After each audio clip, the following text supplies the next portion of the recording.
I don't know how many times Monty Williams needs to see somebody rolling, like Damian Lillard going on for 30 plus, and you don't try to trap him.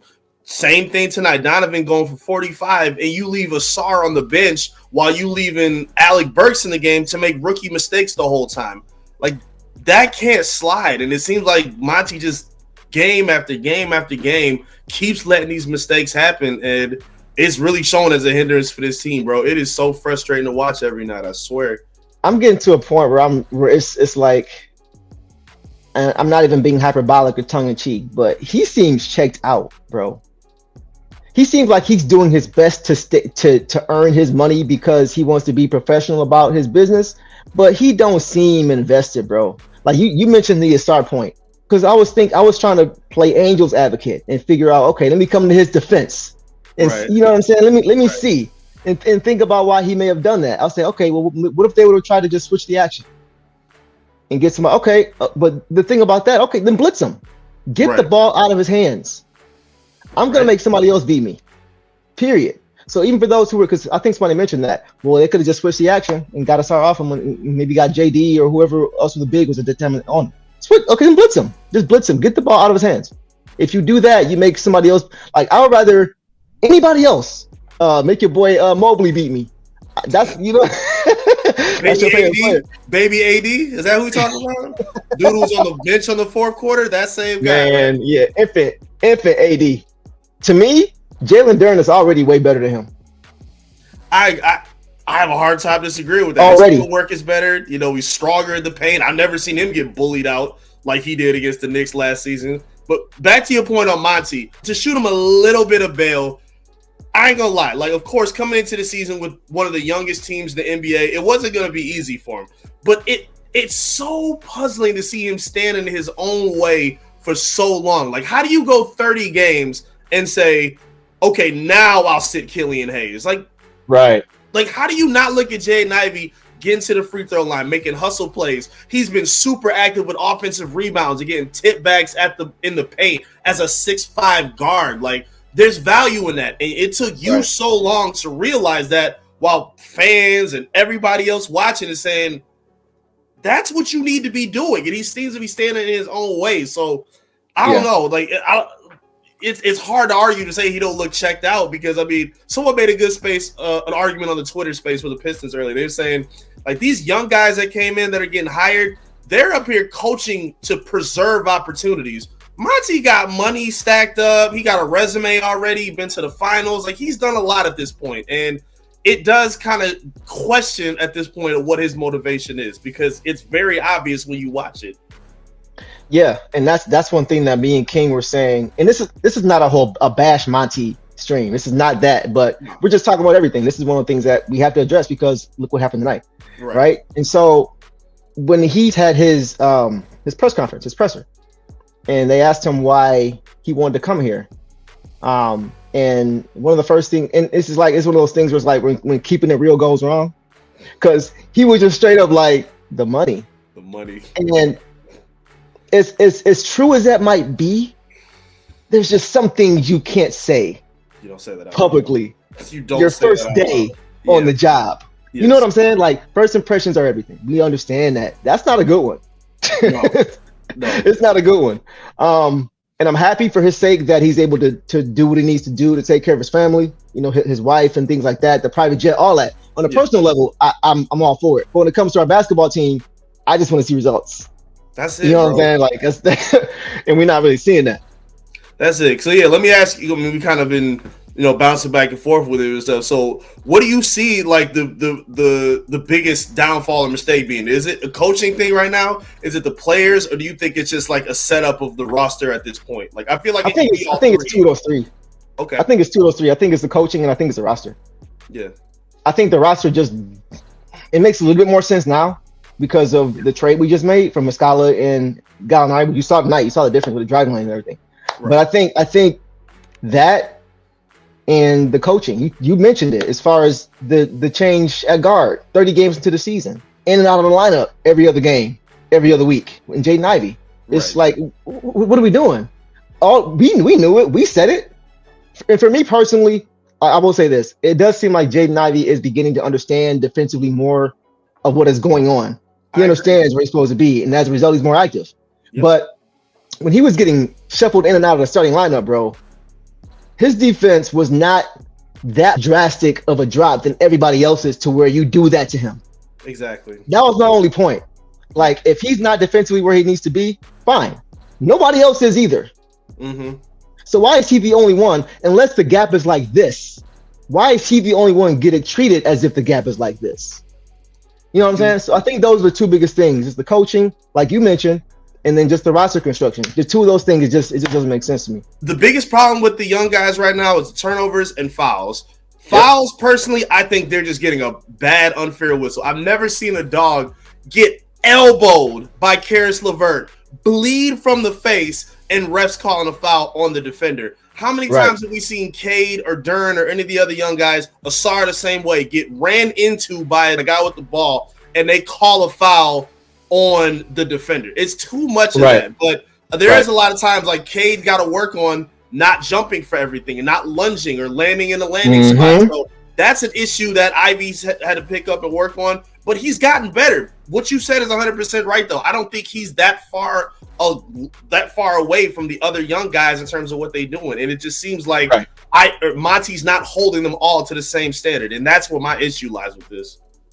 Right. That, I think what you hit it on the head. I think he was kind of like the easy target. Right. In a sense. You know what I mean? Jaden is a soft-spoken guy, man. Like, he's going to do whatever you ask him to do. Yep. Like, I know that kid, man. Like, he's like, on the court, he's a fireball. Like, he's Tasmanian devil on the court. Off the court, totally different cat. Mm-hmm. Real soft-spoken, respectful, polite. It just seemed like he was kind of picked on to me. Right. It didn't make sense as to why. It's like, I got to make this change to kind of submit what I'm doing here. Here he is.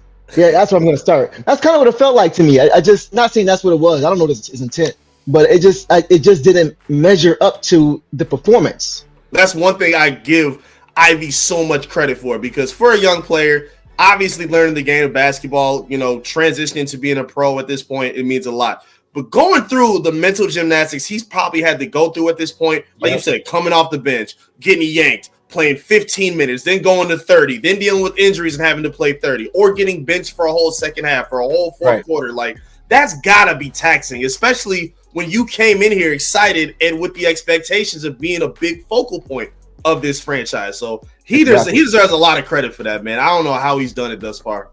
No, that's a great point. Because to kind of piggyback off what you were saying, that was one of the first things he said when he was asked about Monty Williams. He said, I am blessed. Yes.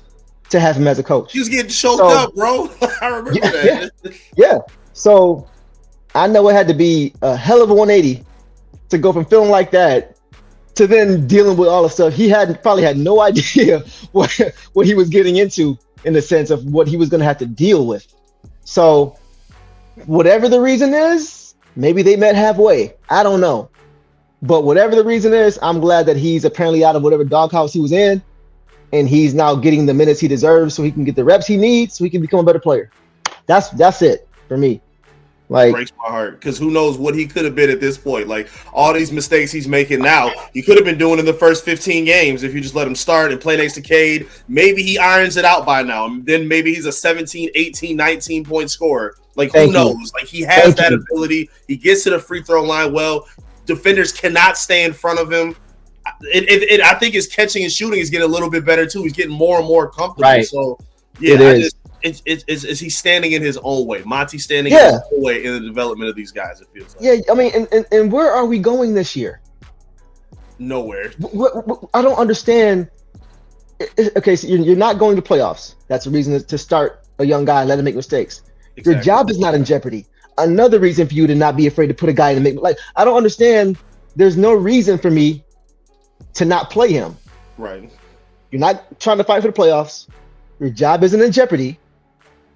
There's literally nothing holding, you know what I mean? There's nothing holding you back from playing these guys. And we were all talking about, let's see Cade and Ivy. How do they look together? We don't ever see them play the yada, yada, yada. What do we do? Like, how much more gift wrapped of a situation does it have to be for you to just play him? Everything points to it. and the fan frustration, I mean, I'm seeing it in the comments, and it's all justified and warranted, because the image that the front office and the coaching staff sold to start the year was Troy said it. He said, I want this team to be playing meaningful games by the end of the season. And that's a fair barometer, no matter what that means. You could be in the 10th spot, the 11th spot, fighting for that play, whatever. Yeah.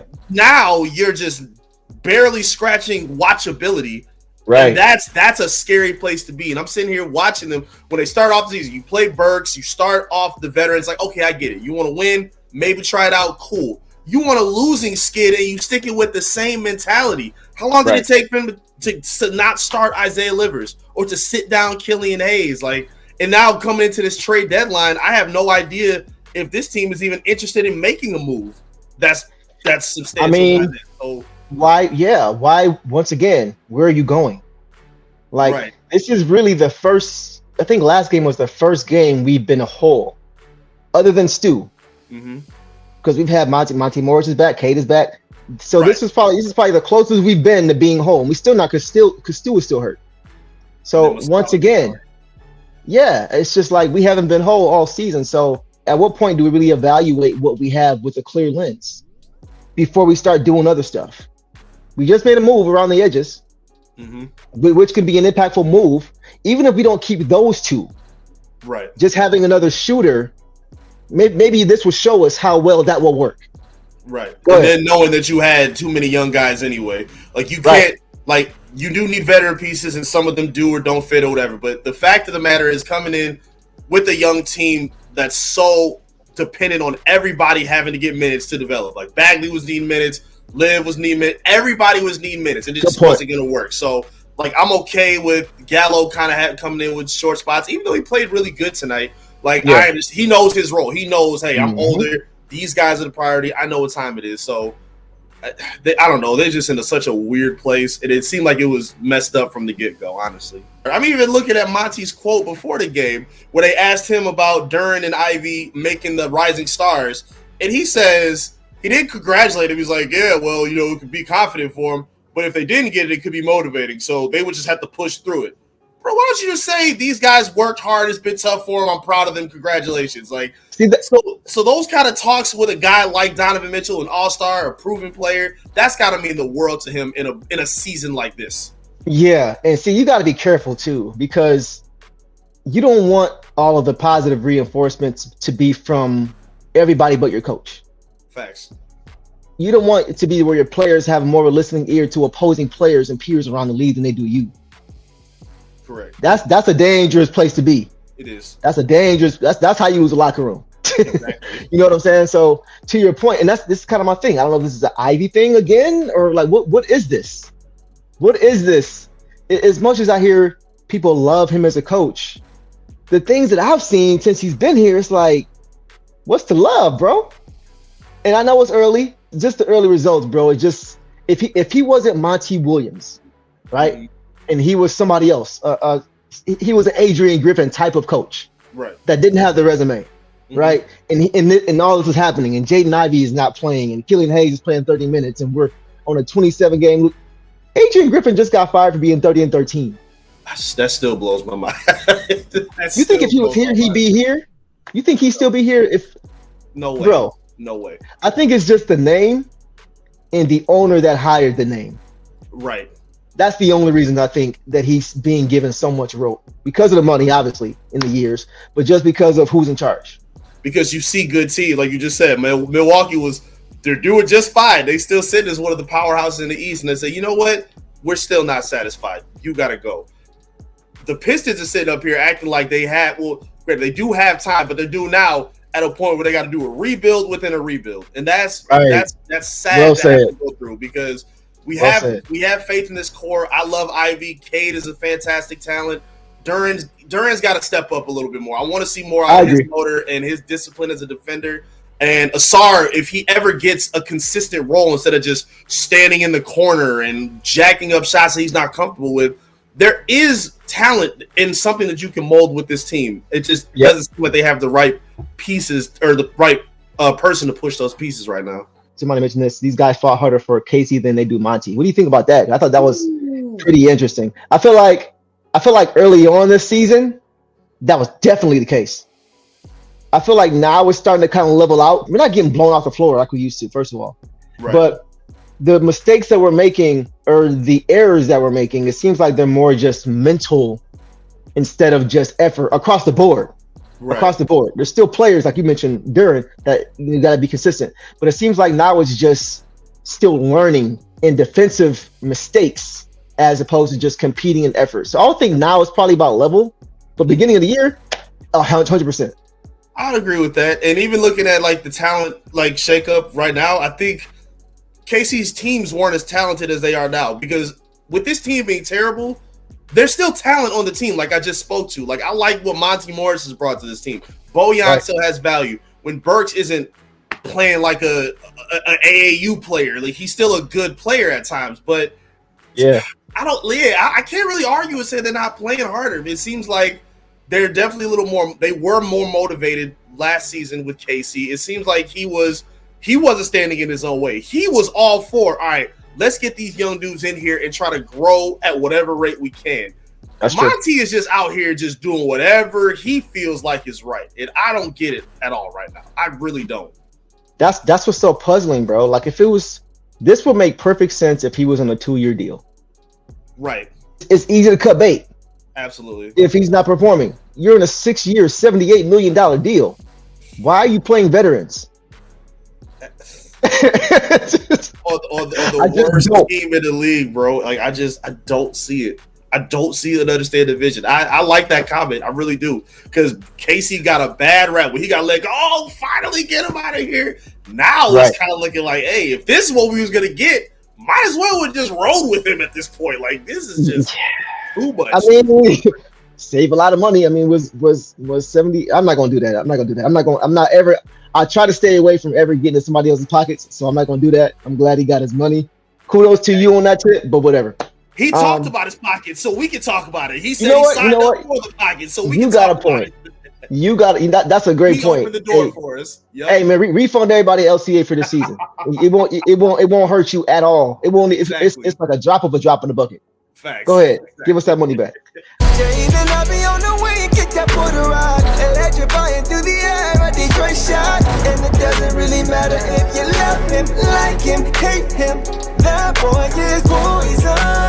It's in his